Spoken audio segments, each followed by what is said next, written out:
character.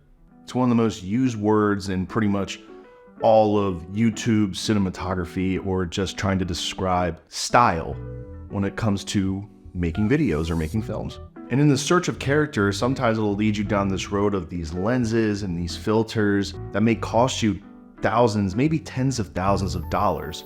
And there's a reason that some of these legendary lenses go for that cost, not just for the reliability and their legendary status, but because they guarantee you that presence and that character that everyone's always looking for. But in today's day and age of filmmaking, in order to get that kind of character and that kind of style from just a lens, you really only need about 60 bucks.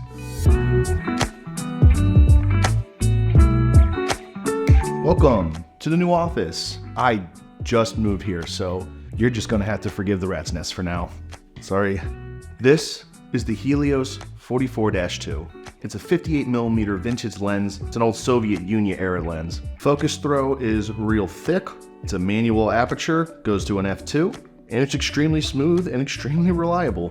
What does this lens that can go as low as $60 off eBay get you as far as this whole character conversation goes? So let's talk about the first thing that people notice with this lens, and that is the swirly bokeh.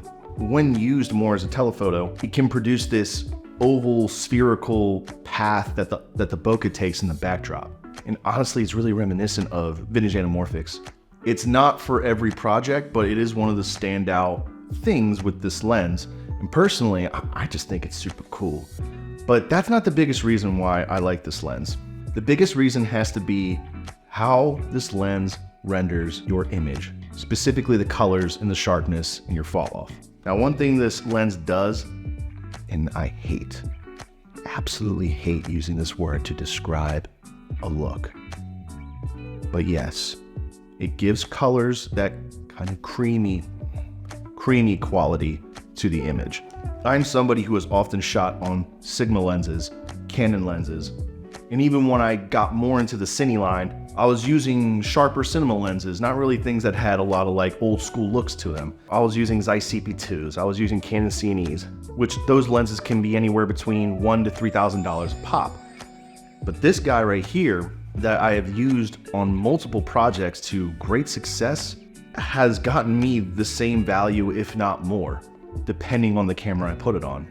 How this thing renders colors, how it renders light, and how it just overall brings your image into this unified look is incredible.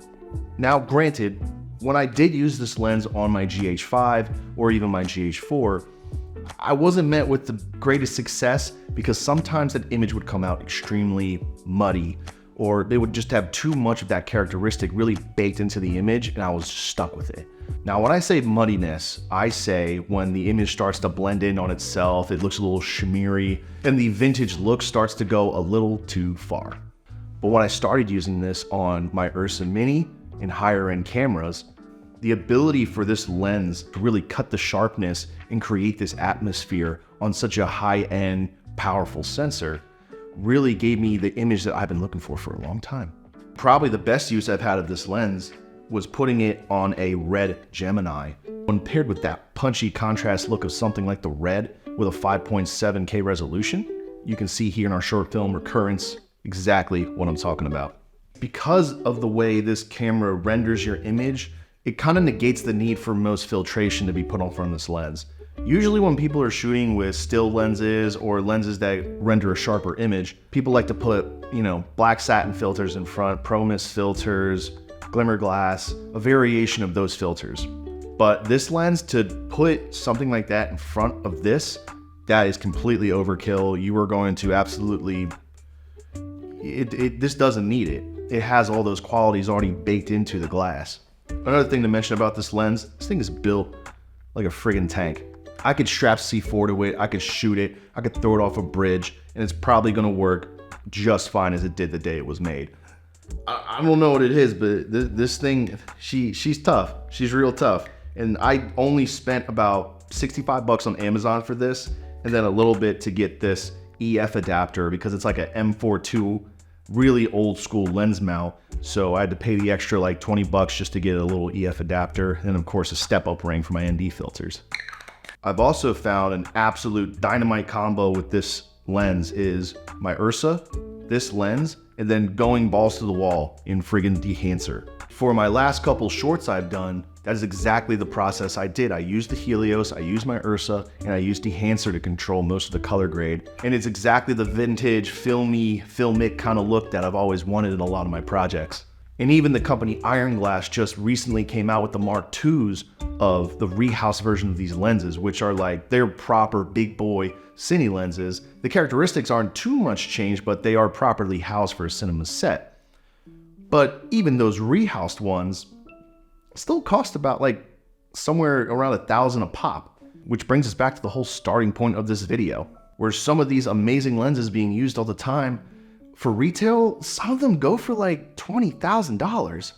Now, I still to this day prefer to shoot on something like the Cookspeed Panchros, ARRI Ultra Primes, Zeiss Super Speed Mark IIIs, these lenses that have such amazing character and quality that they bring to your camera in this digital age of filmmaking. But we no longer have to spend thousands and thousands and thousands of dollars to get these high-end looks, to be the cinematographer and the director that we want to be, and separate ourselves from the competition. That is no longer needed. Gear does matter, but only to an extent. You are the thing that always matters most, and that is why you, as the DP or whatever you call yourself as a filmmaker, can take this $60 lens and throw it on any camera and make some amazing looks, especially if you've mastered your lighting, your framing, and your movement. Try out something like this and practice your cinematography so that you continue to become the greatest asset in your filmmaking kit. And then something like this is just something that gives it just that little bit of character you've been wanting. We'll spruce up the office some more. This place is gonna look nice. And also, this here, the Six Shop, this is all I do now. This is it. And all the time I'm spending right now as a filmmaker is building up what the Six Shop is, the productions that we create, the films that we make, the clients we get, and even this YouTube channel. So I thank all of you who have subscribed to this channel, who comment, who like, or who just come back to watch these videos and be that support for the Six Shop and joining us on this journey for what the Six Shop will become. So thank you for joining us on this journey, and I'll see you on the next one.